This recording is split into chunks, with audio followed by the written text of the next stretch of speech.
আসসালামু আলাইকুম, স্বাগতম জানাচ্ছি আরএল পাঠশালায়। আজকে আমরা ক্লাস নিব কার্শফের সূত্রের যে গাণিতিক ব্যাখ্যা বা কার্শফের সূত্র থেকে যে গণিতগুলো আসে সেই গণিতগুলো নিয়ে আমরা আলোচনা করব।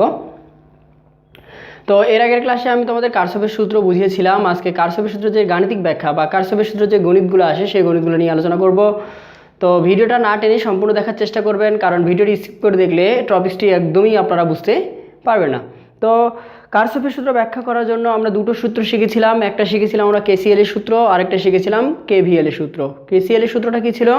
কার্শফ কারেন্ট ল, অর্থাৎ কোনো একটা বিন্দুতে যতগুলো প্রবাহ মাত্রা এসে পড়ে সেই প্রবাহ মাত্রার যোগফল ছিল 0, এটা একটা শিখেছিলাম। আর একটা সূত্র শিখেছিলাম কেভিএল সূত্র, অর্থাৎ কার্শফ ভোল্টেজ ছিল, অর্থাৎ কোনো বৌদ্ধ কুণ্ডলীতে যতগুলো রোধ প্রবাহ মাত্রার যতগুলো রোধ এবং তড়িৎচালক শক্তি রয়েছে সবগুলোর বীজগাণিতিক যোগফল 0, এটাও আমরা শিখেছিলাম।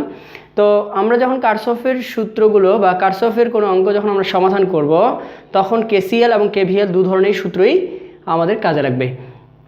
তো আমরা একটা সার্কিট দিয়ে বোঝানোর চেষ্টা করি।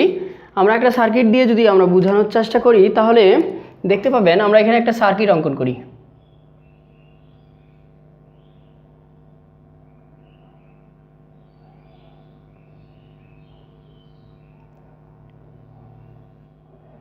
দশ ভোল্ট,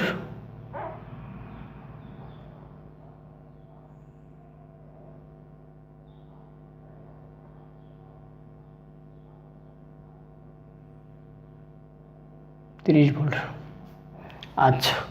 আর একটা 100 অ্যাম্পিয়ার, 100 ওহম, 150 ওহম, 200 ওহম। তো আপনারা দেখতে পাচ্ছেন আমরা এখানে একটা সার্কিট দেখতে পাচ্ছি। সেই সার্কিটের কার্শফের সূত্র প্রয়োগ করে কিভাবে আমরা প্রবাহ মাত্রা বের করা যায় সেইটার আমি আপনাদের আজকে শিখিয়ে দেব। খুব সুন্দর একটা টেকনিক আমরা শিখিয়ে দেব। এই টেকনিকটা যদি আপনারা শিখেন তাহলে কার্শফের সূত্রের যত অঙ্ক আসুক না কেন আর জীবনে কোনোদিন ভুল হবে না। তো কার্শফের সূত্র সমাধান করার জন্য আমাদের অ্যাট ফার্স্ট যেটা কাজ করতে হবে সেটা হচ্ছে আমাদের নাম্বারিং করতে হবে, চিহ্নিত করতে হবে। চিহ্নিত করতে হবে। চিহ্নিত কোনটা? অর্থাৎ এক পজিটিভ এবং নেগেটিভ। যদি আমাদের দেখতে হবে প্রবাহ মাত্রা কোন দিক থেকে কোন দিকে। আমরা জানি ব্যাটারির ছোট যে প্রান্তটা সেটা হচ্ছে নেগেটিভ, ব্যাটারির বড় প্রান্তটা হচ্ছে পজিটিভ। আর আমরা কোনো রোধের ভিতর দিয়ে যে প্রান্ত দিয়ে কারেন্ট ঢুকে সেটা পজিটিভ, আর যে প্রান্ত দিয়ে বের হয় সেটা হচ্ছে নেগেটিভ। তাহলে 200 ওহমের ভিতর উপর দিয়ে কারেন্ট ঢুকছে পজিটিভ, নিচের দিয়ে কারেন্ট বের হচ্ছে নেগেটিভ। এটা এদিক দিয়ে কারেন্ট ঢুকছে পজিটিভ, এদিক দিয়ে কারেন্ট ঢুকছে নেগেটিভ। এদিক দিয়ে কারেন্ট ঢুকছে সেটা হচ্ছে কি নেগেটিভ, ঠিক আছে। আর এর বড় প্রান্তটা পজিটিভ, ব্যাটারির বড় প্রান্তটা পজিটিভ, ছোটো প্রান্তটা নেগেটিভ, প্রায় আমরা সবাই জানি। এখন অ্যাট ফার্স্ট আপনার কী করতে হবে? এই সূত্রগুলোর লুপ নিতে হবে। লুপ আমরা এদিক দিয়ে এদিকে কল্পনা করে নিলাম। যদি লুপ দেওয়া থাকে তাহলে সেই অনুযায়ী, যদি লুপ এদিক দেওয়া থাকে তাহলে সেই অনুযায়ী কাজ করতে হবে। যদি লুপ যেদিকে লুপটা দেখিয়ে দিবে সেদিক দিয়ে কাজ করতে হবে। যদি লুপ নির্দিষ্ট করে বলা না থাকে তাহলে আপনাদের ইচ্ছা মতোই আপনারা লুপটা সাজিয়ে নিতে পারেন। তো আমাদের অ্যাট ফার্স্ট দেখতে হবে যে এখানে বদ্ধকুণ্ডলী কয়টা। বদ্ধকুণ্ডলী এখানে একটা, এখানে একটা, ঠিক আছে। মোট দুটো বদ্ধকুণ্ডলী। দুটো বদ্ধকুণ্ডলীতে আমরা কেভিএল সূত্র পাবো কয়টা? দুটো। কিন্তু আমাদের মান বের করতে কয়টা বলছে? একটা, দুইটা, তিনটা। মানে তিনটা রোধের ভিতর দিয়ে তিন ধরনের কারেন্ট প্রবাহিত হয়। আমরা এই তিনটা রোধে মান বের করব। যখন আমরা তিনটা রোধের মান বের করতে যাব তখন কিন্তু আমাদের তিনটা সমীকরণ দরকার। কিন্তু আমাদের বদ্ধকুণ্ডলী আছে কয়টা? দুটো। দুটো বদ্ধকুণ্ডলী থাকার কারণে আমাদের আরেকটা সমীকরণ দরকার হচ্ছে। আমরা জানি যে তিনটা সমীকরণ থেকে যদি আমরা তিনটা মান বের করতে চাই তাহলে আমাদের তিনটা সমীকরণ দরকার। আর যদি দুটো মান বের করতে চাই তাহলে আমাদের দুটো সমীকরণ দরকার। যেহেতু আমাদের এখানে বদ্ধকুণ্ডলী দুটো, তাহলে কেভিএল সূত্র পাবো কয়টা? দুটো। কিন্তু মান বের করার জন্য আরেকটা সূত্র দরকার। সেই আরেকটা সূত্র আমরা কেসিএল সূত্র ব্যবহার করতে পারি। তো আমরা এই বিন্দুতে একটা বিন্দু ধরে নিলাম। এই বিন্দুতে যদি আমরা কেসিএল সূত্র বসাই, আমরা জানি এ বিন্দুতে কেসিএল সূত্র যদি বসাই, কেসিএল হচ্ছে কার্শফ কারেন্ট ল। তাহলে আমরা বললাম যে এই বিন্দুতে যে কারেন্টগুলো এসে ঢুকবে সেটা পজিটিভ। মনে করি এটা হচ্ছে I1, এটা হচ্ছে I1, এটা হচ্ছে I2, এটা হচ্ছে I3। তো এই বিন্দুতে দেখতে পাচ্ছি এই বিন্দুতে I1 কারেন্ট ঢুকতেছে, তার মানে I1 পজিটিভ। আর 200 রোধের ভিতর দিয়ে I2 বের হয়ে যাচ্ছে, I2 নেগেটিভ। আর 150-এর ভিতর দিয়ে I3 বের হয়ে যাচ্ছে, I3 নেগেটিভ, 0। তাহলে আমরা এই বিন্দুতে কেসিএল পেয়ে গেলাম। তাহলে এই সমীকরণটার নাম দিলাম আমরা এ। তো আমরা এখন লুপটা কল্পনা করি। আমরা এই যদি প্রথমে এই লুপটার কথা কল্পনা করি, তো আমি কারশফের সূত্র বোঝানোর সময় বলেছিলাম যে লুপের যে অংশ নিয়ে কাজ করব, যে প্রান্ত নিয়ে কাজ করব, প্রত্যেকটারই সেই প্রান্তটাই প্রথমে বসবে। আমরা যদি তড়িৎচালক শক্তির এই নেগেটিভ প্রান্ত নিয়ে কাজ করি, নেগেটিভ প্রান্তটা হচ্ছে ওই ব্যাটারির প্রথম প্রান্ত, ওই ব্যাটারির কি প্রথম প্রান্ত। যদি এর প্রথম প্রান্ত আমরা নেগেটিভ নেই, তাহলে এর রোধের প্রথম প্রান্ত নিতে হবে এবং এর রোধের প্রথম প্রান্ত নিয়ে আমাদের কেভিএলের সূত্র বসাতে হবে। তাহলে আমরা যদি এটাকে চিহ্নিত করে দেই, এটাকে দিলাম আমরা সি ডি ই, দিলাম আমরা এফ। তাহলে এই লুপটা কত হচ্ছে সি এ ডি ই। তাহলে সি এ ডি ই এর কেভিএলের সূত্র বসাই। কেভিএলের সূত্রটা কি? তাহলে আমরা ব্যাটারি যদি এখানে ঋণাত্মক প্রান্তটা নিই, তাহলে -10, তারপর কি এর ঋণাত্মক প্রান্তটা হচ্ছে ব্যাটারির প্রথম প্রান্ত, তাহলে এর রোধের প্রথম প্রান্ত কি পজিটিভ, তাহলে 100 I1। এর রোধের প্রথম প্রান্ত কি পজিটিভ, তাহলে পজিটিভ 200 I2। এখন আমরা যদি সংখ্যাটাকে সাজাই নিই, 100 I1 যোগ 200 I2 সমান সমান 10। তো ক্যালকুলেশন করি, 10 I1 যোগ 20 I2 সমান সমান 1। এটাকে আমরা সমীকরণ দিলাম 2। ঠিক আছে, আমরা এই বদ্ধকুণ্ডলীর কাজ আমাদের শেষ। এবার আমরা এই বদ্ধকুণ্ডলীর কাজ করি। আমাদের লুপটা যেহেতু আমরা এই দিক দিয়ে কল্পনা করছি, তো সেহেতু আমরা এই রোধ থেকেও শুরু করতে পারি, এই রোধ থেকেও শুরু করতে পারি, এই রোধ থেকেও শুরু করতে পারি, আপনাদের ইচ্ছা, যেটা আপনাদের সুবিধা হয়। তো আমরা এখন যদি এটাকে একটা নাম দেই, জি দেই, A G F D, A G F D A কেভিএলের সূত্র প্রয়োগ করে, কেভিএল প্রয়োগ করে লিখে দিবেন, প্রয়োগ করে বা কেভিএল প্রয়োগ করে লিখে দিবেন। এখন যদি আমরা এখানে কেভিএল বসাই, তাহলে I2 এর প্রথম প্রান্ত কি নেগেটিভ না? তাহলে কি প্রথম প্রান্ত যদি নেগেটিভ হয়, তাহলে -200 I2। এর প্রথম প্রান্ত কি পজিটিভ না? পজিটিভ মানে প্লাস 150 I3। ঠিক আছে, এরপরে এর প্রথম প্রান্ত কি পজিটিভ না? প্লাস 30 ইকুয়াল টু কি 0। তো আমরা যখন লুপটা এদিকে সাজাইলাম, তখন এর প্রথম প্রান্ত কি ছিল নেগেটিভ, এর প্রথম প্রান্ত কি ছিল পজিটিভ, এর প্রথম প্রান্ত কি ছিল পজিটিভ। তো আমরা সেটা সাজালাম। এখন আমরা দেখব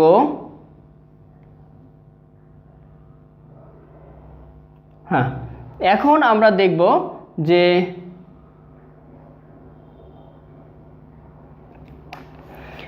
এখন আমরা এখানে খেয়াল করে একটা জিনিস দেখবেন যে এই যে আমরা সমীকরণটা পেলাম, সেখানটা যদি ক্যালকুলেশন করি, ক্যালকুলেশন করলে দেখা যাবে 200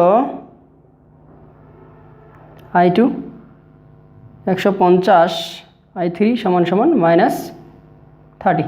তো প্রত্যেকটারই যদি আমরা শূন্যগুলো কেটে দেই, কেটে দিলে দাঁড়াবে কি যে মাইনাসটা কমন নেই, তাহলে 20 I2 -15 I3 ইকুয়াল টু কত -3, মাইনাস মাইনাস কাটা, তাহলে কত হচ্ছে সমীকরণটা 20 I2 -15 I3 ইকুয়াল টু কত 3। তাহলে আমরা পেয়ে গেলাম 3 নং সমীকরণ। এখন এই 1 নং 2 নং অর্থাৎ 1 নংয়ে I1 এই সূত্র এবং এই সূত্র এবং এই সূত্র, যদি নর্মাল নিয়মে আপনারা ক্যালকুলেশন করতে অসুবিধা হয়, তাহলে ক্যালকুলেটরে একটা অপশন রয়েছে, ইকুয়েশন নামে একটা অপশন রয়েছে, সেই ইকুয়েশনে গিয়ে ক্যালকুলেটরে আপনারা সমাধান করে দেখবেন বা ক্যালকুলেটরের মাধ্যমে সমাধান করে দেখবেন। প্রথমে আপনারা কি করবেন, ক্যালকুলেটর সমাধান করার জন্য আপনাদের কি করতে হবে, সমীকরণটাকে সাজায় নিতে হবে। তাহলে প্রথম সমীকরণটা হচ্ছে I1 I2 I3 equal to কত 0। আমাদের 1 নং সমীকরণে সাজালাম।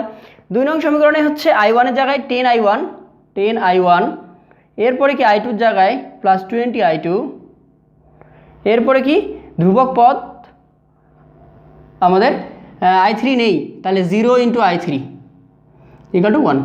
0 × I3 কেন দিলাম, আমরা জানি চলক যেহেতু আমরা 3টা মান বের করব ক্যালকুলেটরের মাধ্যমে সমাধান করার জন্য, আমাদের যেহেতু 3টা মান বের করব, সেহেতু আমাদের কি করতে হবে 3টা অবশ্যই ভ্যালু লাগবে।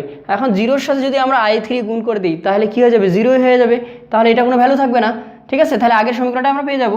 এরপরে দেখি আমরা পরের সূত্রটা, এখানে আছে 20i2, তাহলে i2-র জায়গায় বসবে 20i2, এরপরে i3-র জায়গায় হচ্ছে কি -15i3, ধ্রুবক পদে হচ্ছে 3, এখন i1 এখানে নেই, তাহলে 0 × i1।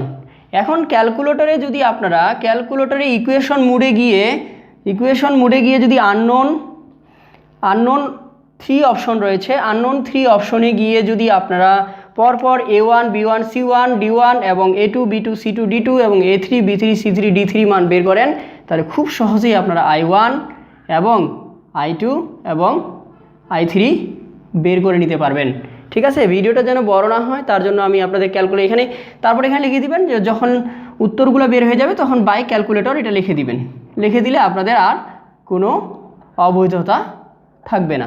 ঠিক আছে, তো অ্যাট ফার্স্ট আমরা প্রথমে কি করলাম, যখন এই ধরনের সার্কিট অর্থাৎ এই ধরনের অঙ্ক যখন পরীক্ষায় আসবে তাহলে সবার প্রথমে আমাদের কাজ হচ্ছে দেখতে হবে ওখানে বদ্ধ অবস্থা কয়টা এবং মান বের করতে বলছে কয়টা।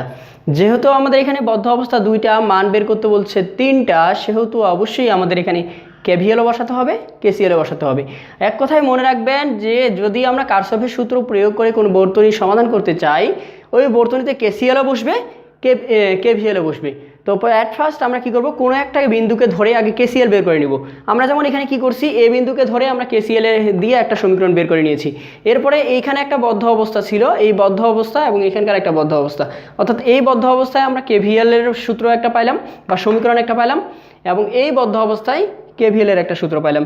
এই দুটো সূত্রকে, এই 3টা সূত্রকে আমরা যদি পাশাপাশি বসাই, অর্থাৎ i1-এর জায়গায় i1 i2 i3 = 0, আবার i1-এর জায়গায় i1 i2, পরের সমীকরণে i1-এর জায়গায় i1 i2-র জায়গায় i2 i3-র জায়গায় i3, ধ্রুবক পদের জায়গায় ধ্রুবক পদ, পরের সমীকরণে এখানে প্লাস দিবেন, যেহেতু প্লাস দিবেন। এরপরে পরের সমীকরণে কি i1-এর জায়গায় i1 i2-র জায়গায় i2 i3-র জায়গায় i3 বসিয়ে দিয়ে ক্যালকুলেটরে ইকুয়েশন মুডে গিয়ে, অর্থাৎ যারা এফএস ক্যালকুলেটর সিরিজটা ব্যবহার করে থাকেন তারা ক্যালকুলেটরে এফএস সিরিজে গিয়ে ইকুয়েশন মুডে যাবেন। ইকুয়েশন মুডে যাওয়ার পরে আননোন 3 নামক একটা অপশন রয়েছে, সেই অপশন ক্লিক করার পরে a1 b1 c1 d1 এরকম মান চাইবে।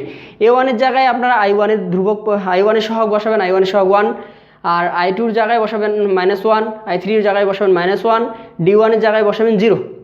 আবার যখন সমান প্রেস করবেন তখন আসবে a2 হচ্ছে কি পরের সমীকরণের i1-এর সহগ, a3 হচ্ছে পরের সমীকরণের i2-র সহগ, i3 হচ্ছে আর a3 হচ্ছে পরের সমীকরণের i3 সহগ, আর d3 হচ্ছে পরের সমীকরণের ধ্রুবক পদ।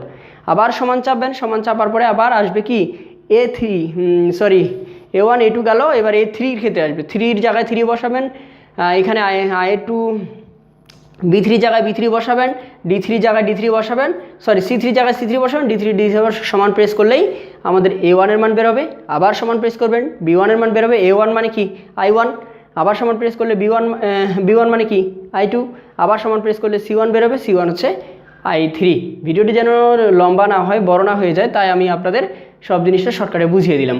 ঠিক আছে, তো কারশফের সূত্র দিয়ে যদি কোনো বর্তনী সমাধান করতে বলে তাহলে আজকের যে টপিক্সটা, এই টপিক্সটা যদি তোমরা ভালো করে বুঝে থাকো বা আপনারা যদি ভালো করে বুঝে থাকেন তাহলে আশা করি কারশফের সূত্রের আর কোনো সমস্যা হওয়ার কথা নয়। তো ভিডিওটি কেমন লাগলো তা অবশ্যই আমাদের ইউটিউবের কমেন্ট বক্সে কমেন্ট করে জানাবেন এবং পরবর্তী কোন ধরনের ভিডিও দরকার তা অবশ্যই আমাদের কমেন্ট বক্সে কমেন্ট করে জানিয়ে দিবেন, তাহলে আমরা পরবর্তী ভিডিওগুলো বানাতে আমাদের জন্য আরও সুবিধা হবে। এবং কোন ধরনের ভিডিও দরকার সেটা জানিয়ে দেবেন, আমরা সেই অনুযায়ী ভিডিও বানিয়ে দেওয়ার চেষ্টা করব। এবং আমার এই চ্যানেলটিতে যদি তোমরা একবারই নতুন হয়ে থাকো অবশ্যই চ্যানেলটিকে সাবস্ক্রাইব করবা, সাবস্ক্রাইব করার পাশাপাশি পাশে যে বেল আইকনটি রয়েছে বেল আইকনটি প্রেস করে দিবা পরবর্তী ভিডিওর নোটিফিকেশন পেতে। ধন্যবাদ সবাইকে।